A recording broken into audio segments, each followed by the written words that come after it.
À force d'entendre tiers ou quart monde, je demande qui est le demi-monde et le monde. On dit par cet acte d'abnégation, par l'autonégation d'une civilisation caméléon, on dit d'être réparé dès que vous avez du mieux vivre au Grésil, Dijon, France européenne. Mais non, détruire ou réaménager les UP face la dette, si l'on doit le malaise social à la précipitation d'une prospérité feu de paille, précipitation des constructions, des importations de nos forces de travail, de nos forces de vie. Mais ces pneus crevés sur le parking, brûlés barrant l'autoroute, m'en disent tellement plus long. Quoi vous dire, citoyens de Gaulle, qui ne m'avaient pas compris? Nous sommes la rançon, ce froid qui ne me quitte plus, cette misère dont nous sommes les tristes miroirs parce que les tristes dépouillent. Ouais, cette misère qui nous dépouille, c'est la rançon, qu'ils ne veulent pas payer sur leur bien-être. C'est la rançon du beau conquistador qui pille le temps plein cas au profit du musée de Washington et au nom de l'histoire de l'art. L'histoire de l'art, tu sais ce que j'en pense? C'est la rançon du belge ou hollandais qui va chez les kafirs se faire appeler afrikaners puisqu'il détient les mines. Je vous jure, Jean-Pierre, toute la misère des Colombiens, c'est leur or à Wall Street. Vous avez raison de vous formaliser de ces actes de prime délinquance, signe d'une effervescence endémique. La bonne femme qui a lavé le hall n'a pas besoin de diriger l'État, vieux Marx, pour savoir qu'il y a assez de pognon à se faire. On est en France, ça commence à se savoir que 6% détiennent 90%. Et on commence à vouloir partager, mieux, partager le camembert, mais encore la maison. Ne plus avoir le placard sous l'escalier, mais une chambre, pourquoi pas, et un bout, du gruyère, pas que les trous.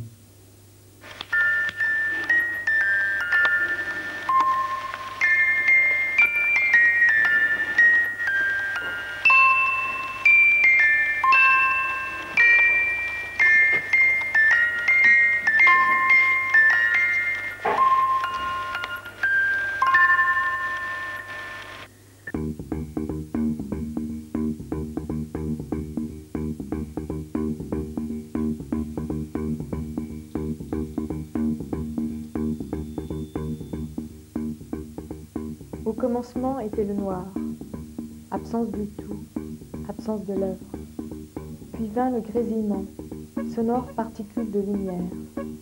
L'être était, l'être pouvait être, mais pourrait-il avoir et avoir été? Avoir, c'est le problème qu'on vit dans notre société. Avoir été, c'est ça qu'on voudrait. Je ne sais plus après quel objet je cours, dit le Jean-Pierre dans Agathe. Comment il définit pièce au début de son bouquin? Pièce, morceau de l'objet recherché, je crois. Tu crois, toi, Jean-Pierre, qu'avec toutes ces pièces qu'on écrit, pièces de théâtre, rapièces de la vie, on va le reconstituer enfin l'objet qu'on est? Je suis l'homme libéré du temps, pour avoir trop écrit, toute une collection déjà. Je me paie le luxe de vivre sans montre à mon poignet, sans montre menotte, acérée, infligée par le dieu temps. Je suis homme sans flamme, pour avoir trop aimé. Toute une collection aussi. Je me paie le luxe de vivre sans flamme motrice. Au début était le noir, puis vint la particule de glace dans grésillement de banlieue béton. Une particule de glace, sèche, atemporelle et légèrement bleue.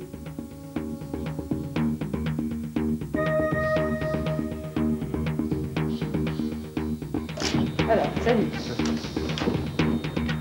Je tiens d'abord à remercier Madame le Premier ministre de sa présence, qui est là donc pour accréditer cette première nationale, à qui je tiens absolument à offrir ce modeste présent aux couleurs de la nation que nous avons ajouté le vert de l'espoir et le jaune de la joie, qui nous laisse augurer un espoir de joie pour tous.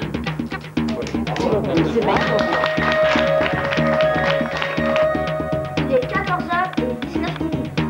42 secondes. Sur le 30 octobre 1992.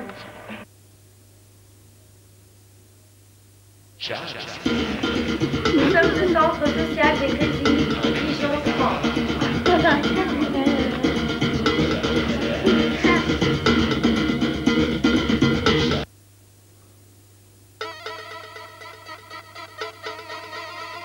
Ce texte est rouge, du rouge de la haine, pas forcément sanguinaire ni sanguignolante, mais dans tous les cas, pas tapissée, une haine haineuse et non masquée. J'y mettrai un peu de noir, du noir de l'absence de lumière, pas l'absence de vérité. La vérité est, je l'ai croisée par instant.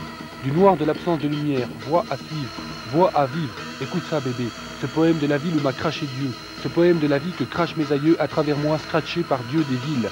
Écoute cette voix, expirait, face B, la lettre au prince des cités des dunes.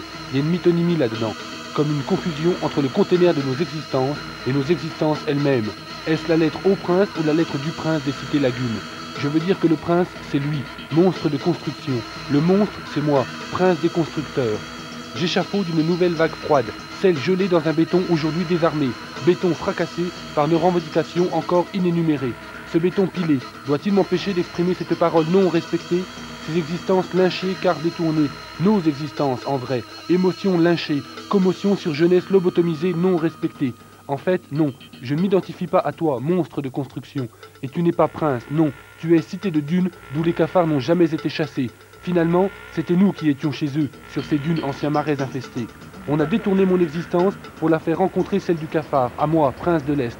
On m'a fait te croiser, cafard par milliers. Le nom de Chevalier habitait là, au-dessus du petit couvent, dans la fenêtre du 7e, avec ses deux filles, Marie-Hélène Chevalier et Bénédicte Chevalier, je crois.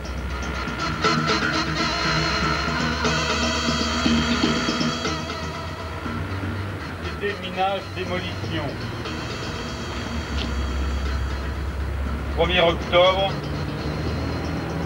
12h35. Dans 3 heures, Sigy Debussy.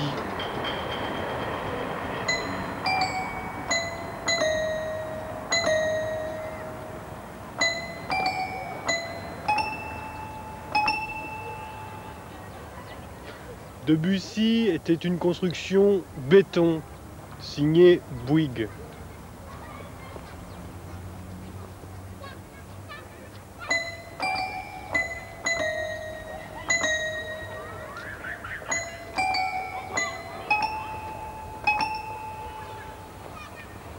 Dans la baraque, on débutera par la farce électorale.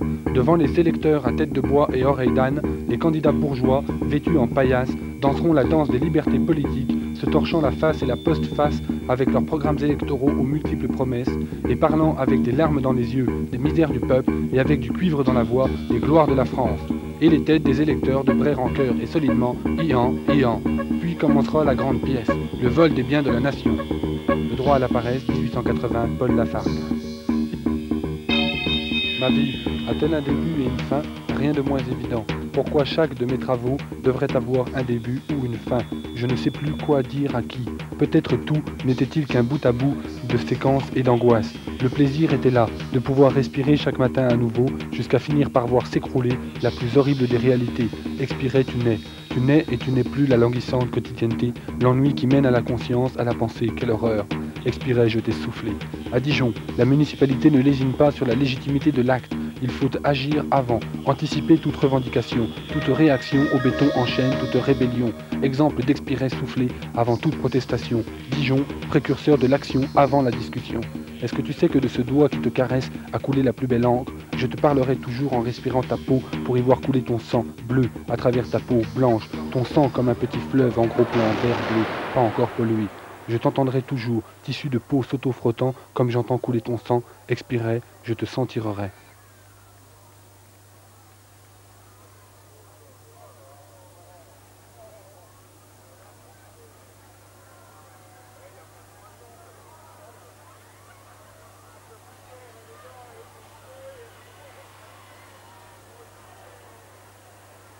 Mais je me souviens que je suis dans ce monde terrestre où faire le mal passe souvent pour louable et faire le bien pour une dangereuse folie. Lady Macbeth. En tant que député-maire et ancien ministre de la commune, je me félicite. Et la récente destruction des Pirées n'est pas là pour me contredire d'avoir toujours mené une politique urbaine. Une politique urbaine permettant de détruire tous ces édifices et de raser tous ces ensembles immobiliers afin d'accéder à une vie d'antan plus humaine et plus accessible aux masses laborieuses, car c'est pas là que nous accéderons à la démocratisation culturelle. Absolument. D'abord, que savons-nous sur les greffes en particulier? Le temps avance, reste d'infimes traces, ou pas. Devant cette chose, une paire de godasses, posée là, dérisoire, toute l'énigme d'Agathe me saute aux yeux. Un trou de mémoire, un émoi. Je ne sais plus après quel objet je cours. Quel est l'objet d'Agathe?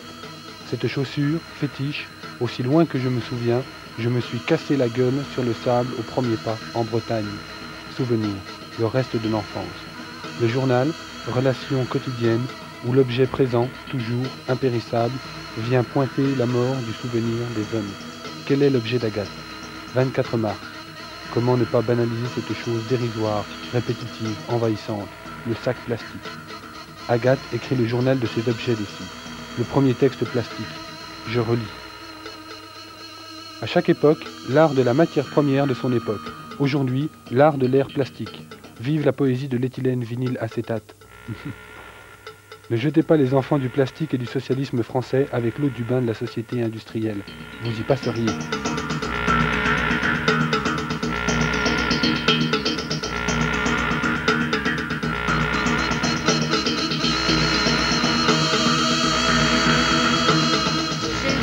Vous voyez? Ouais. Ah oui, sans blague. J'ai les larmes aux yeux, je sais pas pourquoi. Hein. J'ai jamais habité, mais enfin, ça fait rien. Quelque chose qui disparaît comme ça, c'est... Vous habitez le quartier? Oui, là. Derrière. À 100 mètres. Je l'ai pas vu construire, je suis arrivée à 57, mais enfin... Il y était déjà, lui? Il y était déjà, oui. Il y était déjà. Ouais. Enfin, tous ces gens qu'il y avait, tout ça. Puis de le voir bon, réduit comme ça fait un choc, il n'y a pas de problème. Mais quand vous dites ça, ça m'a fait ça. Ah ben, je ne peux pas expliquer, il n'y a pas de mots qui expliquent, je ne sais pas. Ça m'a pris à la gorge, j'ai eu envie de pleurer. Pourquoi? Comme si j'avais perdu quelque chose, quelqu'un. J'ai perdu personne. Je vous dis, j'ai même jamais habité maintenant, mais... Il est des musées, remplis des gloires du passé. Musées figés, à peine époussetés, jamais renouvelés. Il est des musées, des personnes, plus personne pour les emplir. Il est des musées, mais plus de muses. Il est des musées, Il est des théâtres, théâtres de plâtre, théâtres simulacres, théâtres bien âpres. Il est des théâtres nouvelés. Il est des galéristes et d'autres galériens, mais tous galèrent pour rien. C'est de nature qu'il faut changer. Homère, grave sur quelques dédales d'outre-Styx, j'ai retrouvé le vase de Dix, mais n'y est plus m'abreuver. Il était desséché. Mais nous étions plus de 1000 à habiter là-dedans. Carcasse d'acier enrobée de béton. Ceci est un document béton. Et oui, Simone, c'est Marie qui se débrouille toujours pour m'apporter le serin qui me permet de vous dire, Simone, Charles ou Olivier, tout le petit de votre civilisation. Pouf! L'inexistence de vos préoccupations de préau. Plouf, plouf. Charles et Simone sous un olivier se demandaient s'il fallait laisser pousser les fils d'immigrés sur leur sol ensoleillé et s'ils deviendraient, ces fils d'immigrés, de bons Français. Pouf! Ceci est un document béton. T'as qu'à essayer de passer ça sur ta une maintenant, boui boui. Elles servent à quoi, vos préoccupations de civilisation de préau, Charles ou Simone, si ça, ce document tombé de l'aigreur trop précoce d'un germe de punk qui s'était oublié, si ça peut pas passer sur vos écrans endoctrinés. Elle sert à quoi votre civilisation si moi, vous me reniez? Vous avez vu le quartier? Ah oui, affirmatif, oui. Et vous avez vu tout à l'heure? Ouais. Et vous avez vu d'où?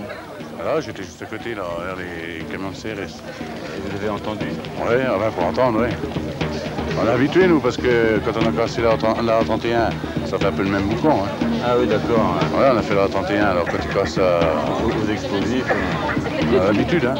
Vous connaissez la technique, alors? Oui, la technique, oui, mais c'est encore pas le même montage que les font, hein. C'est quand ils cassent les cailloux, tout ça, ils perforent, ils mettent les pains dynamiques, il y a plus de tour. Bah, il manque le bâtiment maintenant. Maintenant, on va pouvoir voir presque la zone nord, nous. Ouais. Ah, mais du dessus, c'est vrai qu'on voit... On peut tout de suite aller aux courses à Carrefour, là. Hein. Oui, vraiment, je passe par de l'autre côté pour aller à Carrefour. Je peux pour le bord. Non, mais vous pensez pas que c'est un peu pour que la toison d'or se dégage et que ça devienne... Non, moi je dis que non, parce que bon, j'ai le bâtiment qu'il y avait, ça faisait un peu bordélique, parce qu'ils ont tout fait à neuf quand même le bâtiment. Il faut regarder que même les gens qui ont des petites baraques, ils ont tout fait à neuf. Ça faisait un peu crado au milieu. Hein. Puis, ce que je veux que je vous dise, moi, c'est les grands qui jugent, n'ont jugé rien, alors. Ils vont faire tout à neuf, parce qu'il y a du pognon, il faut bien l'utiliser. Hein. C'est ce que vous avez ressenti au moment où c'est explosé, vous pouvez pas le dire? Si je commence à me demander quoi que ce soit, quoi que c'est, qu'est-ce que je fous là, qu'est-ce qui m'a poussé là, ça y est. Je me demande qu'est-ce que je vis là. Une chair qui n'est pas ma place, qui ne devrait pas être ma vie. Si je commence à me demander quoi que ce soit, je me demande ce que je vis là. Si, il faut. Quoi que c'est, il faut le vivre. au bout. 50 mètres de long, hein. Vous voyez où c'est qu'il y a l'espèce de petite église devant l'église derrière. Hein. Et vous, madame? C'est la bonne femme. Ça a impressionné un petit peu.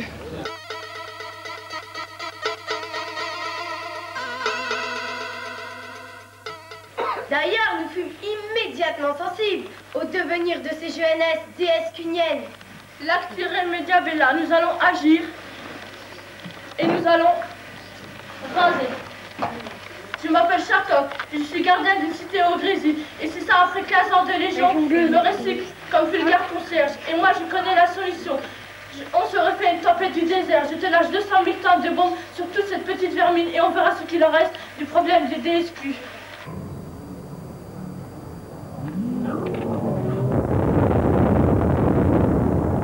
La peste est revenue, s'est emparée à nouveau de villes nouvelles qui n'avaient pas encore été dévastées parce qu'elles n'étaient pas nées, et qui sont mortes parce qu'elles sont nées, et qui sont mortes parce qu'elles sont mortes. Cette peste-là les a réveillées. Il ne reste plus rien à manger. Cette peste-là a tout emporté. Il ne reste plus que des murs, des sculptures des temps pressés, des objets abjects, mais plus d'yeux, mais plus d'herbe à fouler. Tout a été piétiné par cette peste qui a tout emporté, même plus d'herbe à fouler.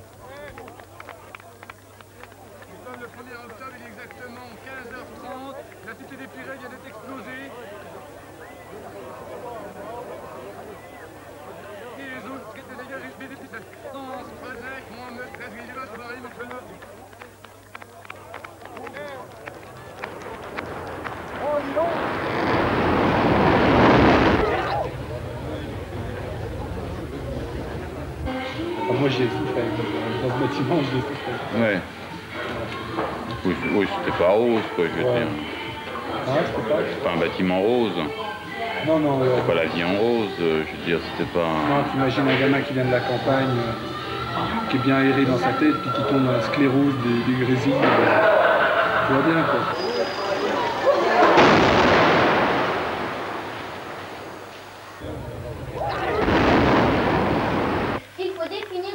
De la solution. Le délinquant ou le jeune en général, est-il soluble dans nos villes civilisées?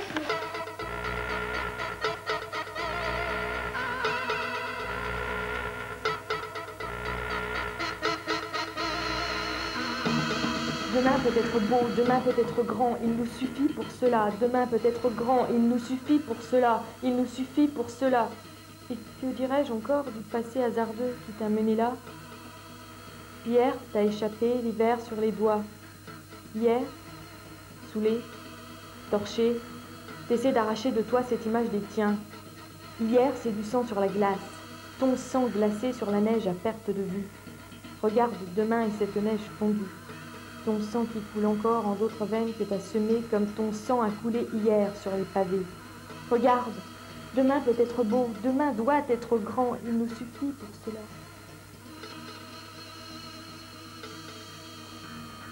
On détruira les chars, tous les chars, même ceux transformés en moissonneuses batteuses. On n'en gardera plus qu'un qu'on érigera en musée de la connerie humaine. Ils ne comprendront pas l'utilité qu'on en faisait. On ne leur dira pas. Toute autre trace de cette connerie, nous la nettoierons, ainsi que toute l'architecture. Nous n'y arriverons pas. Si, nos premiers enfants nous aideront. Ils seront les seuls dans le secret. Après eux, le nouveau renaîtra, vraiment.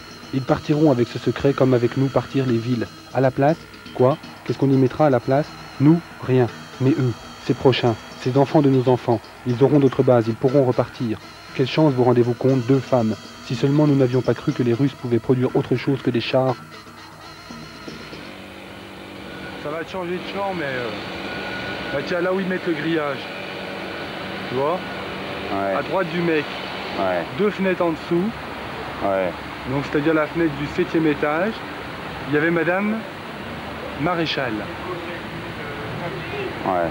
En tout cas, le fils s'appelait Maréchal. Je ne sais pas si c'était sa mère ou si c'était sa nourrice. Bref, elle avait sa cuisine qui donnait là. Et donc pendant 10 ans, tu vois, quand elle faisait la cuisine, elle finissait un litre de lait, elle passait par la fenêtre. Puis elle finissait une boîte de machin par la fenêtre. Donc pendant 10-15 ans, sous sa fenêtre, on a toujours trouvé un bordel, quoi. Tu vois, un monticule d'ordures. Et c'est ce qui a donné, avec les années passant, des frigos qui passaient par la fenêtre.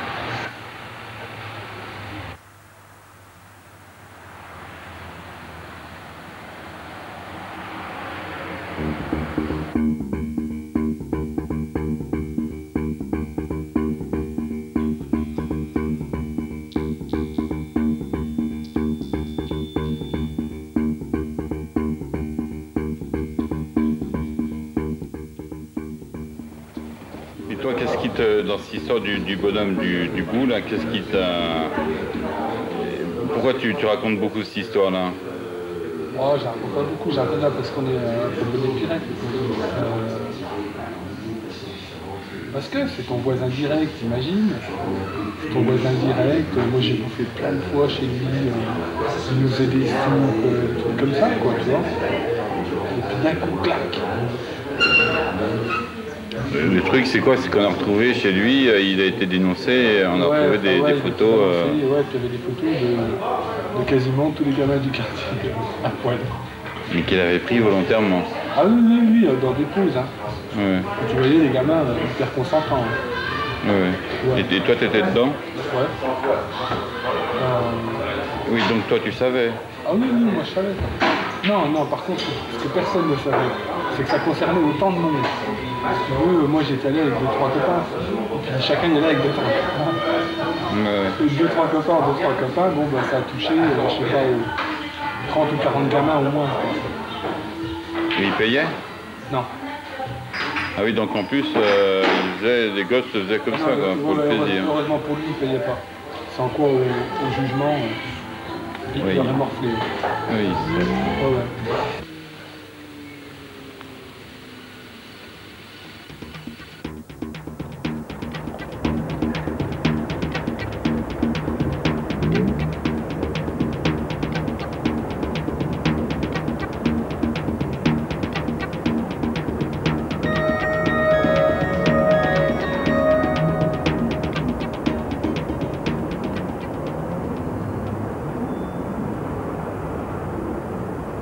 Moi j'habite là.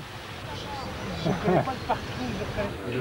ouais, le premier truc donc, que chacun me disait, c'était t'as vu ce qu'ils vont faire, un autre bâtiment.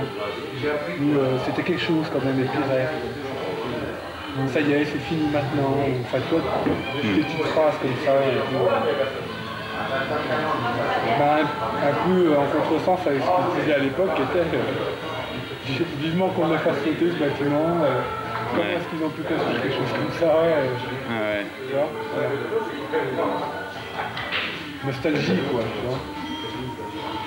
Le souvenir qui enjolive les réalités les plus atroces, en fait. Parce que bon, moi j'ai souffert. Dans ce bâtiment, je l'ai souffert. Ah bah non, pas moi, c'est pas vrai, pas moi. Moi j'habite pas dans un quartier défavorisé, pas moi. Donc à travers ça, c'est à travers Heidegger, on peut savoir que l'homme est un projet. Donc je me définis d'après ma prétention dans la vie. Et il faut savoir aussi donc, que l'homme est un être social, donc il va falloir aujourd'hui aller vers l'autre.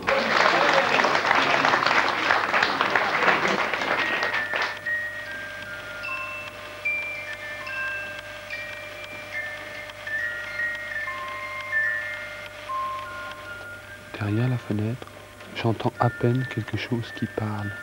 Votre voix, brisée, dire d'incompréhensibles murmures, des bribes solitaires. J'ai vu mes yeux de mes 22 ans naissant, l'étoile des bougies sur la rétine, ils étaient fatigués. J'ai vu aussi les 3 grands plis sur le front, déjà. Hier, 80, plein d'espoir, d'ivresse d'un monde à renaître. Aujourd'hui, 90. Aux portes, le dégoût, rancœur, amertume remonte du bout de mes doigts-pieds à aujourd'hui dans vos oreilles, yeux hagards, encore innocents de la prochaine pavasse qui déjà pointe sur votre museau l'humanité. J'ai vu la lune. Elle avait un bout de la face rabotée en haut à droite, comme moi, l'air un peu tendu, déçu, amer.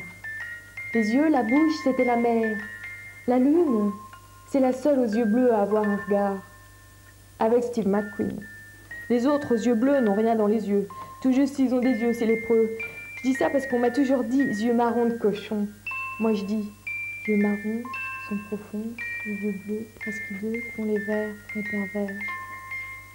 Mais la lune avec son regard, comment te dire que tu fais pas souffrir ta mère en plantant des carottes chou-fleurs?